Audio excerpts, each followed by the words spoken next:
अस्सलामुअलैकुम स्टूडेंट्स, आज आपका टॉपिक है डीएलडी का decoder and encoder. Decoder and encoder पढ़ेंगे। फर्स्ट ऑफ ऑल आज हमारा टॉपिक कंप्लीट करना है, वो क्या है? डिकोडर। ठीक हो गया? डिकोडर को हम कंप्लीट करेंगे और डिकोडर की डेफिनेशन मैं आपके सामने लिखी हुई है कि a decoder is a combination circuit that has n inputs and maximum of 2 raised to power n outputs. ठीक है, 2 raised to power n outputs. For example हमारे पास नंबर ऑफ वैल्यूज के हैं n हमारे पास नंबर वैल्यूज हो सकती हैं 2। ठीक हो गया? हमारे पास नंबर ऑफ वैल्यूज क्या है 2 1। और उसके अकॉर्डिंगली हमने और किया आउटपुट जनरेट करें। आउटपुट जनरेट करके हमारे पास वैल्यू है 2 raised to power n। तो जब 2 raised to power n है तो n की वैल्यू क्या है 2, तो 2 raised to power 2 तो क्या आ जाएगा 4। इसका मतलब है ये अगर 2 इनपुट्स को देगा तो आउटपुट कितनी देगा 4। कितनी आउटपुट देगा?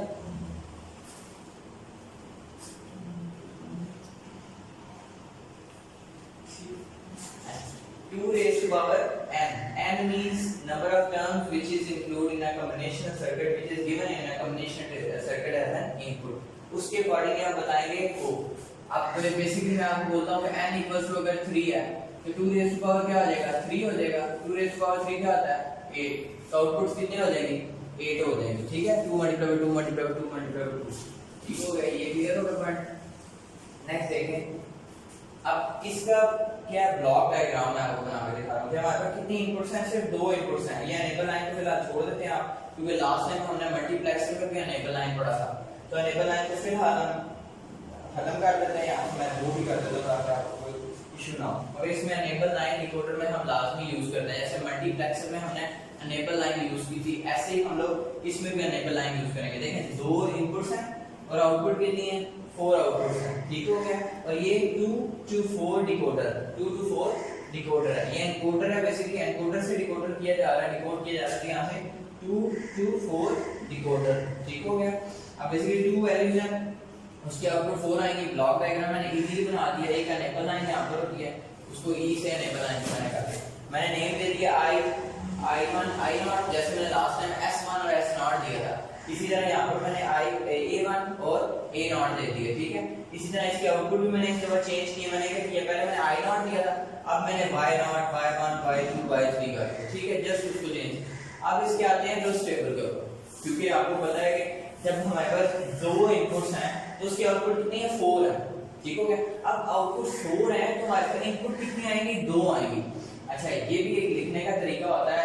समझे बच्चे मुझे कहते हैं कि सर हम कंफ्यूज हो रहे हैं कि हमें पता नहीं चलता कि हमने कितनी बार 0 लगाना है फिर कितनी बार 1 लगाना है। ऐसे ही है। तो आप लोगों ने क्या करना है, आप लोगों ने उसको फाइंड आउट कैसे करना है कि आप लोगों ने उसको डिवाइड कर देना है 4 से, फिर 2 से, फिर इसी तरह डिवाइड करते जाना है फर्दर।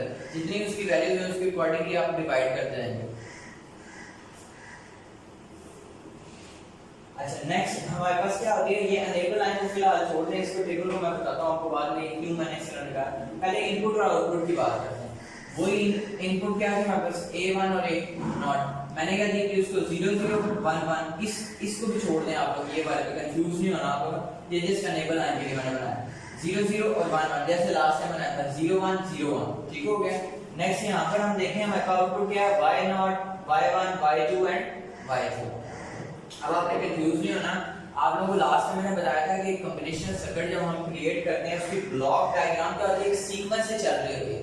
याद है लास्ट टाइम हमने जब एक सीक्वेंस से किया था, पहले Y0 फिर Y1 फिर Y2 Y3, फिर हमने क्या किया वहां पर हमने I0 I1 I2 I3 किया। यहाँ पर आप लोग देखेंगे कि हम लोगों ने अनेबल लाइन ली है। अनेबल लाइन अगर 0 होती है तो सारी वैल्यूज क्या हो जाती हैं 0 हो जाती है, मतलब कोई भी रिस्पांस नहीं देती। इसीलिए मैंने अनेबल लाइन पहले 0 आपको एग्जांपल के तौर पर बता दिया। ठीक है, उसके बाद असल ट्रुथ टेबल उसके बाद चला है जब मैंने अनेबल लाइन सबकी क्या कर दिया 1 कर दिया। अनेबल लाइन सबके साथ क्या है 1 है। इसका मतलब है सर्किट पे कोई भी इफेक्ट आप नहीं करेगा। तो जब नहीं करेगा तो आगे फर्दर हम चल सकते हैं ना इसमें। अब देखिए इसमें चल ही नहीं सकते थे, तो आगे क्या हो गया 0 हो गया, खत्म हो गया काम। अगर यहाँ पर देखेंगे यहाँ पर क्या 1 1, तो 1 1 आगे कॉम्बिनेशन सर्किट चलेगा। अब फर्दर मैं आपको बताता हूँ। देखिए 0 0, अगर आपको याद हो तो मैंने आपको ट्रुथ टेबल में बताया था 0 0 इक्वल्स टू क्या होता था I0 इक्वल होता था ना। मतलब अगर ये दोनों 0 हो जाएंगी तो ये हमारी वैल्यू किसके पास जा रही होगी y नॉट के ऊपर y नॉट, तो आप क्या करेंगे उसी के अकॉर्डिंगली यहाँ पर क्या लगा देंगे 1, बाकी सब पे क्या लगाएंगे 0 लगा। ठीक हो गया। नेक्स्ट हमारा कॉम्बिनेशन सर्किट है 0 और 1, मतलब ये 0 और ये 1। तो जब ये 0 और ये 1 है तो हम क्या करेंगे, हमारी जाएगी y 1 के ऊपर, वैल्यू किसके ऊपर जाएगी y 1 के ऊपर। तो हम क्या करते हैं y 1 का हम यहाँ पे 1 लगा देते हैं।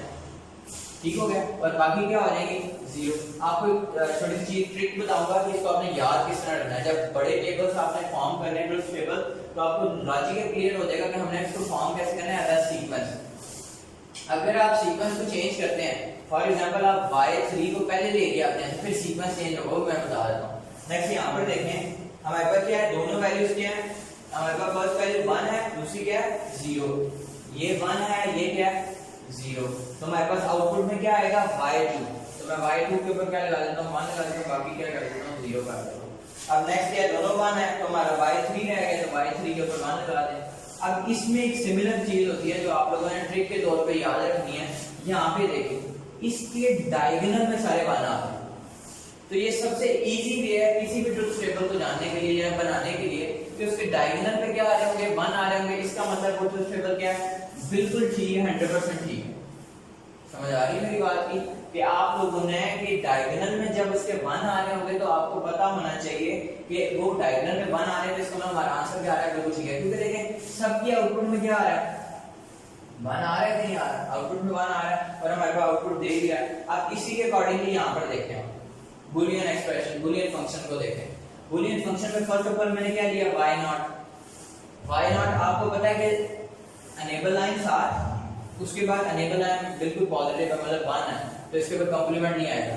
और दोनों बाकी क्या थी 0 थी, तो दोनों के ऊपर क्या आ गया बार आ गया, कॉम्प्लीमेंट आ गया। बार लगा ले कॉम्प्लीमेंट लगा ले, एक ही बात है। फॉर एग्जांपल मैं इसको ऐसे भी लिख सकता हूं y not equals to e dot a1 bar dot a2 bar. मगर मैं कॉम्प्लीमेंट लिखता हूं, आपको पता है कॉम्प्लीमेंट और बार इक्वल ही होता है, पता है ना, नॉट होता है।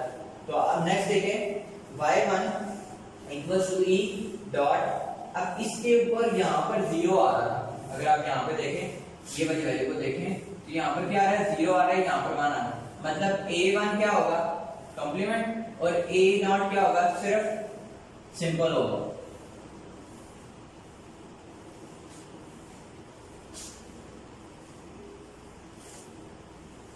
सिर्फ सिंपल हो जाएगा। नेक्स्ट देखें अगेन इसी तरह a1 हमारे पास क्या है 1 है, तो a1 सिंपल और a नॉट क्या आ रहा है मेरे पास 0, तो क्या आ जाएगा सिंपल a नॉट आ जाएगा। ठीक है। नेक्स्ट इसी ट्री को y3 को देख लें, दोनों के ऊपर कुछ नहीं है तो a1 और a नॉट सिंपल आ जाएगा।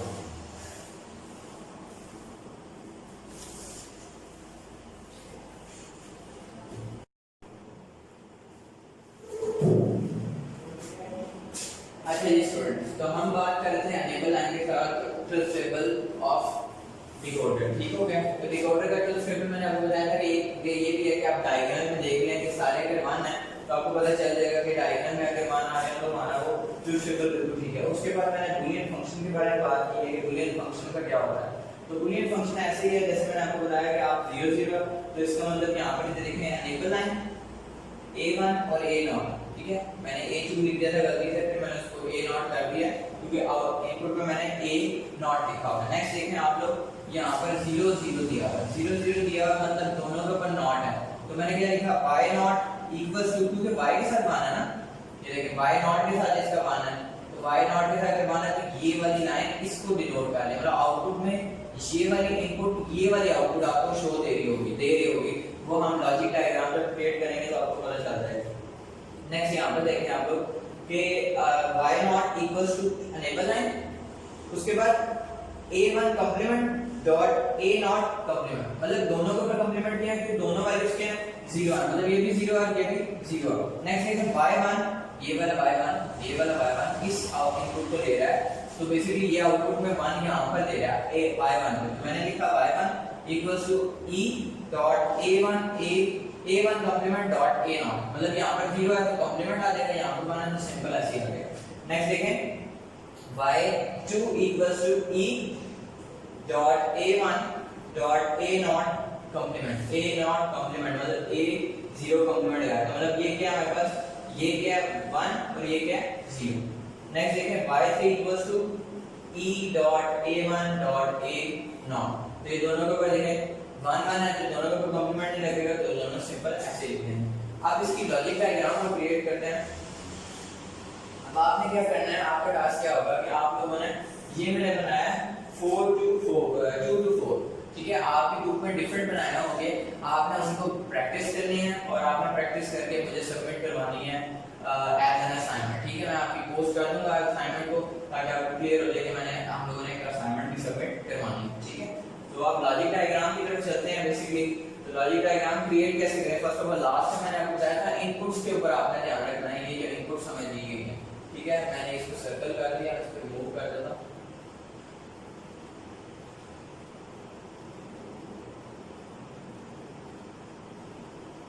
ये लॉजिक डायग्राम्स हम क्या करते हैं। और आज का हमारा जो सिंपली टॉपिक था हमारा डिकोडर एंड डिकोडर है, डिकोडर एंड एनकोडर है। तो सिर्फ मैं आज डिकोडर को फॉलो कर रहा हूं, एनकोडर को इंशाल्लाह हम नेक्स्ट लेक्चर में देख लेंगे, मगर आज इसके लॉजिक डायग्राम आप क्रिएट करने स्टार्ट करते हैं।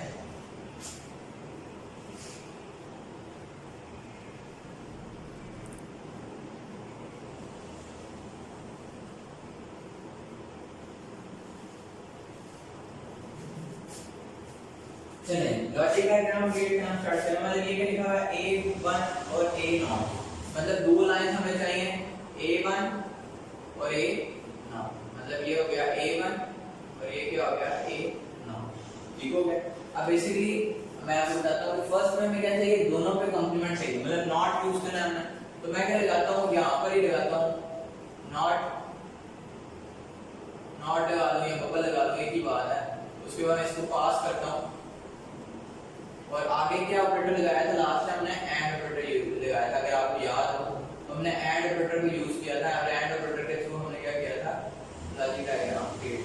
ये अब मेरे आउटपुट में क्या शो कर रहा है, दोनों जीरो होते हैं तो बाय नॉट शो करता है। तो यहाँ पे क्या करेगा, बाय नॉट। देखें A1 A0 मैंने सिंपली लिया, उसके बाद मैंने नॉट यूज किया, ठीक है, नॉट यूज किया, उसके बाद मेरे पास आउटपुट में क्या आ रहा है, बाय नॉट आ रहा है। कैसे, क्योंकि हम आपका जो इनपुट है वो दोनों जीरो है, मतलब दोनों के ऊपर नॉट होना चाहिए। तो दोनों के ऊपर देखिए यहाँ पर नॉट लगा दूंगा और उसी को मैंने आगे फॉलो अप करके क्या कर दिया, बाय नॉट क्रिएट कर दिया।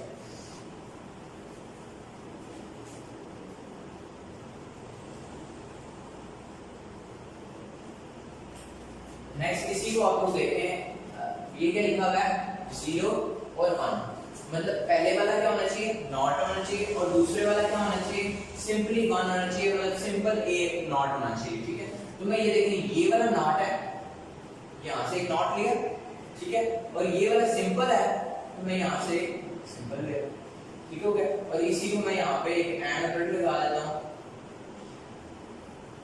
एंड ऑपरेटर लगाकर मैं आपको बता देता हूँ, एंड ऑपरेटर लगा के यहाँ पर आउटपुट क्या शो करेगा मुझे, बाय 1, ठीक हो गया। ये क्या मुझे शो कर रहा है, बाय 1, आउटपुट क्या शो कर रहा है, बाय 1। नेक्स्ट देखें, अब क्या 1 है और 0 है, मतलब पहले वाला सिंपल, दूसरे वाला नॉट के साथ, ठीक है।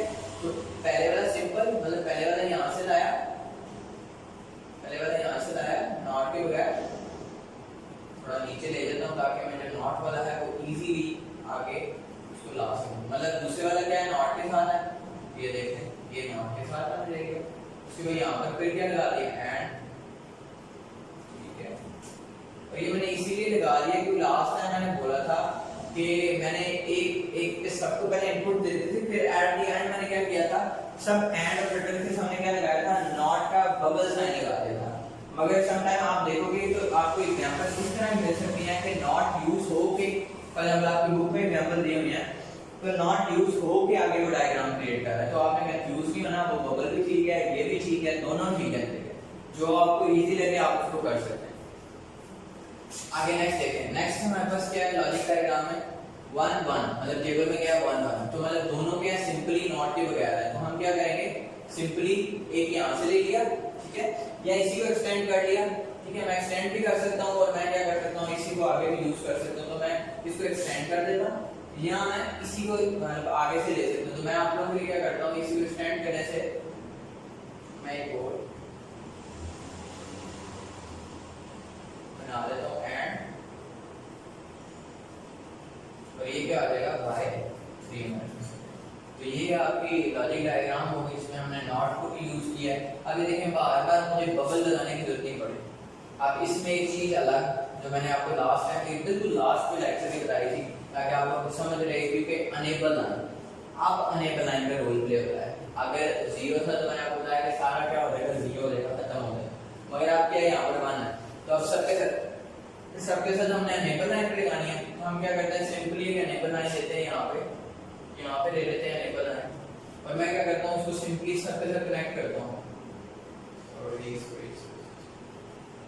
अनेबल लाइन को सबके साथ क्या करता हूँ, पर इसके साथ भी कनेक्टेड है, इसके साथ कनेक्टेड है, इसके साथ कनेक्टेड है, और ये अनेबल लाइन सबके साथ कनेक्टेड है। और सबके साथ कनेक्टेड होने की वजह से और ये सारों को वैल्यू दे रही है, वन को वैल्यू दे रही है, तभी आउटपुट में हमें शो हो रहा है सर्किट शो हो रहा है। ठीक हो गया। आप दोबारा एक बार रिवीजन कर लेते हैं ताकि आप लोगों को सही तरह क्लियर हो जाए। हम लोग दोबारा रिवीजन करते हैं। तो फर्स्ट ऑफ ऑल डेफिनेशन क्या है, कॉम्बिनेशन सर्किट है उसमें हमारे पास n नंबर ऑफ इनपुट होती हैं और उसके अकॉर्डिंगली हम आउटपुट देते हैं जो हमारा 2 raised to power n है। इसको मैं बता दूं डिटेल में कैसे आपको आउटपुट का पता चलेगा कि आप लोगों के पास अगर 3 है तो 8 आउटपुट हमारे पास आ रही है। ठीक है, 3 raised to 3 मल्टीप्लाई 8 आ जाएगा आपके पास। ठीक है, और आपने उनको करके भी खुद देखना ताकि आपको सीधा समझ आ जाए। और ये डायग्राम्स भी आप लोग logic diagrams, Boolean functions, order table खुद क्रिएट करें ताकि आपको सही ढंग से हो। ब्लॉक डायग्राम देखेंगे तो 2 इनपुट्स हैं और 4 आउटपुट्स हैं बेसिकली, तो 2 इनपुट्स और 4 आउटपुट्स। अब अनेबल लाइन क्या करती है, अनेबल लाइन आपको पता है कि डिपेंड कर रहा है सारा स्ट्रक्चर उस पे, क्योंकि अगर वो 0 होगा तो वो रेट टू स्टेबल वाली बात है, सारा क्या हो जाएगा 0 हो जाएगा। अगर 1 है तो वो क्या करेगा, आगे प्रोसेस करेगा। फर्स्ट ऑफ ऑल आप इसको देखते हैं, ब्लॉक डायग्राम का क्लियर हो गया। और पेपर में जब भी क्वेश्चन आए, एनकोडर आ जाए या डिकोडर आ जाए, कुछ भी आ जाए, तो आप लोगों ने स्टेप बाय स्टेप करना है कि आप लोगों ने पहले एनकोडर डिकोडर की definition, then block diagram, then truth table, then Boolean function, then logic diagram create करना। ठीक हो गया। अब ये सारा कुछ क्रिएट करके फिर आपने करना है कि ऐड द एंड, ये मेरा प्रूफ हो गया है कि एक। अब पेपर में आपको डिफरेंट दे सकता हूं। फॉर एग्जांपल मैं आपको कहता हूं कि आपके पास 4 इनपुट लाइन है। ठीक है, 4 इनपुट्स हैं फॉर एग्जांपल, तो उसके अकॉर्डिंगली आप लोगों ने ट्रूथ टेबल या आप लोगों ने एक डिकोडर बना के दिखाना है। तो आपने कंफ्यूज नहीं होना। ट्रू के ऊपर आपने जैसे क्या करना है, ट्रू के ऊपर फोल्ड करना है। ट्रू फोल्ड का क्या होता है 16, तो 16 क्या होता है, सोचना शुरू हो जाते हैं। 16, तो अब आपने क्या करना है, 16 आउटपुट्स लेनी है ऑन 4 आउटपुट्स। तो 16 का आप लोगों को एक लॉजिक डायग्राम क्रिएट करनी पड़ेगी, ट्रुथ टेबल भी क्रिएट करना पड़ेगा। और ट्रुथ टेबल इजी वे ये है कि आप जब भी क्रिएट करें तो उसके डायग्राम में रखें। हाँ, एक और पॉइंट आपसे डिस्कस कर लेते हैं कि समटाइम हम बच्चे ऑनलाइन भी सर्चिंग करते हैं, ऑनलाइन भी देखते हैं, तो वो क्या करते हैं, यहाँ पर जो y3 लिखा हुआ है हमारा, तो वो क्या होगा, वो y3 फर्स्ट पे होगा। ठीक हो गया। जब वो y3 फर्स्ट पे होगा तो ये देखिए पूरा डायगोनल क्या हो जाएगा, चेंज हो जाएगा। मतलब ये पहले इस तरह आ रहा है, फिर किस तरह आएगा, इस तरह आएगा। मतलब फर्स्ट 3 वैल्यूज क्या हो जाएंगी, 0 हो जाएंगी, और जो फोर्थ वाली वैल्यू है वो क्या हो जाएगी, 1 हो जाएगी। मतलब डायगोनल फिर ऐसे चल रहा होगा। ठीक है, तो दोनों वे से ठीक है, कोई इशू नहीं होता। मतलब ये i y0 y1 y2 3 होते हैं कि आपको एक सीक्वेंस याद रहता है कि हम लोगों ने क्या किया, फर्स्ट i y0 किया, फिर y1, फिर y2, फिर y3। इसी तरह इसकी डायग्राम भी क्रिएट करना इजी होता है कि आप लोगों को पता होता है कि पहले दोनों पे क्या लगाना है, नॉट ही लगाना है, फिर क्या करना है, पहले पे नॉट लगाना है, फिर दूसरे पे उसको रहने देना है। मतलब वो 1 के इक्वल है तो हमने सिंपली a लेना है या i लेना है या आसमानी जो भी आप लोगों ने। नेक्स्ट वाले पे क्या देखते हैं, तो नेक्स्ट वाले पे देखते हैं हाँ, फर्स्ट वाला हमें क्या है, 1 है तो हम उसको नहीं ले सकते नॉट के इक्वल। सेकंड वाला क्या है, 0 है, हम उसके नॉट को इक्वल लेंगे। अब देखिए पर्सनली मुझे ये चीजें आपके फॉर एग्जांपल आपको बता रहा है कि ये मकसद है कि बगैर बोर्ड पे देखें ये चीजें बंदे को याद भी हो सकती हैं। एक देखें बंदे के माइंड में आ सकता है ये चीजें कब क्रिएट हुई हैं, कैसे क्रिएट हुई हैं, आपके बस लॉजिक है, दोनों नॉट है, मतलब 0 है, फिर क्या फर्स्ट वाला 0 है, सेकंड वाला 1 है, देन 0 है, देन 1 है। ये नहीं कि मैंने ट्रूथ टेबल याद किया हुआ है, ट्रूथ टेबल मुझे रट्टा हुआ है, इस वजह से मैं कह रहा हूं, बट ये आप लोग डिफरेंट मतलब 4 जब 16 का आप क्रिएट करेंगे तब भी आपको पता चलेगा कि आप लोग क्या कितनी मिस्टेक्स बीच में करते हैं। और ये इंशाल्लाह मैं एक असाइनमेंट के तौर पे भी आपको प्रोवाइड करूंगा जिसमें आपने ये पूरा circuit with definition to logic diagram तक आपको मुझे सारा क्रिएट करके देना है। अब बात करते हैं बूलियन फंक्शंस की। बूलियन फंक्शंस में मुश्किल समझने के लिए नहीं होते, लेकिन ये y0 है, e अनेबल लाइन से आप हर दफा यूज कर रहे हैं। ठीक है, अनेबल लाइन। आगे क्या हमारे पास a1 डॉट ए नॉट। अब दोनों जीरो है तो दोनों के ऊपर कॉम्प्लीमेंट आ जाता है, ठीक है। अब मोस्टली बच्चे क्या करते हैं, उनको ये इशू रहता है कि सर ये ए नॉट किस तरह आ गया, ये ए वन नॉट किस तरह आ गया। तो यहाँ से देखें, जस्ट यहाँ पर देखें, यहाँ से देखें जो आउटपुट दे रहा है। फॉर एग्जांपल मैं इसको देखकर, चलो मैं अंदर आ रहा हूँ, मैं इसको देखकर ये चीज देख रहा हूँ, ठीक हो गया। मेरे पास वाई नॉट है, वाई नॉट में दोनों क्या है, नॉट है, ठीक है ना। वाई नॉट में दोनों क्या है, नॉट है। देखें नेक्स्ट में देखें, ये है और ये दोनों, मतलब एक नॉट है एक वन, ठीक है। ये बार बार रिपीट करवाने का यही लॉजिक, डायग्राम को रिपीट करवाने का, ट्रुथ टेबल को ये रिपीट करवाने का मकसद है। अगर कोई चीजें काफी कुछ मेमोराइज हो जाए, आपको समझ आ जाए, और ये ब्लॉक डायग्राम आपने लाजमी बनानी होती है हर दफा, क्योंकि ब्लॉक डायग्राम बहुत मेन रोल प्ले करती है आपके ट्रुथ टेबल को क्रिएट करवाने में। क्योंकि ये देखें, first input, then second, then fourth, then fifth, इस तरह करके आपको इनपुट्स में भी आउटपुट्स का मैटर करती हैं। इनपुट्स देंगे तो आउटपुट्स मिलेगी ना, तो आपने कंफ्यूज नहीं होना इसमें। लॉजिक डायग्राम से देख के बनाना, मैंने इतनी बार बोला है, मैंने लिखा नहीं है एकदम, चलो मैं लिख लेता हूं। और आई होप सो आपको आज का डिकोडर का लेक्चर समझ आ गया होगा। इनकोडर का भी इंशाल्लाह काफी जल्द मैं बनाने की कोशिश करूंगा, और डिकोडर का जो लेक्चर है वो आप लोगों को खुद मेमोराइज याद करना है बेटा, याद से, ठीक है। आप लोगों ने ये ट्रुथ टेबल बनाकर देखें, बूलियन फंक्शन बनाकर देखें, ताकि आपको फर्दर हेल्प हो सके। Thank you so much for your joining the class, thank you so much, take care, अल्लाह हाफिज़।